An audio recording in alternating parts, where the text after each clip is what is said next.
Mga bro, kung akala nyo mabagal ang pag-usad ng Philippine Navy, makinig kayo dito. Tahimik pero tuloy-tuloy, unti-unti nang nag-iiba ang itsura ng ating fleet. Hindi na lang ito pang presence sa dagat, kundi pang depensa na may tunay na ngipin.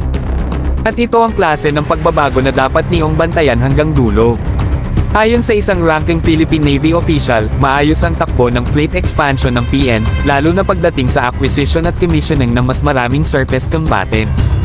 PN spokesperson for the West Philippine Sea, Rear Admiral Roy Vincent Trinidad, mismo ang nagkumpirma na ang pagdagdag ng mga bagong barko ay malinaw na nagpapalakas sa defensive capabilities ng Navy. Hindi ito pangako lang, may actual assets na sa tubig.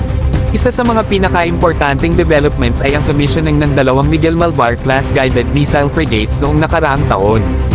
Ang mga barkong ito ay hindi lang moderno sa itsura, kundi may advanced sensors, weapons, at command systems na pang 21st century naval warfare.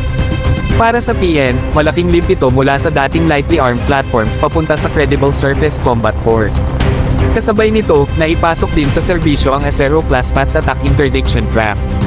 Maliit man sila kumpara sa frigates, pero lethal at mabilis. Perfect ito para sa coastal defense, interdiction missions, at rapid response lalo na sa West Philippine Sea. Ang mahalaga dito mga bro, hindi lang basta dami ang dinadagdag. Ang PN ay malinaw na pumipili ng assets na may tunay na papel sa external defense. Sa gitna ng tumitinding regional tensions, ang pagkakaroon ng mas capable surface combatants ay nagpapataas ng deterrence at nagpapakita na seryoso ang Pilipinas sa pagprotekta ng sariling karagatan.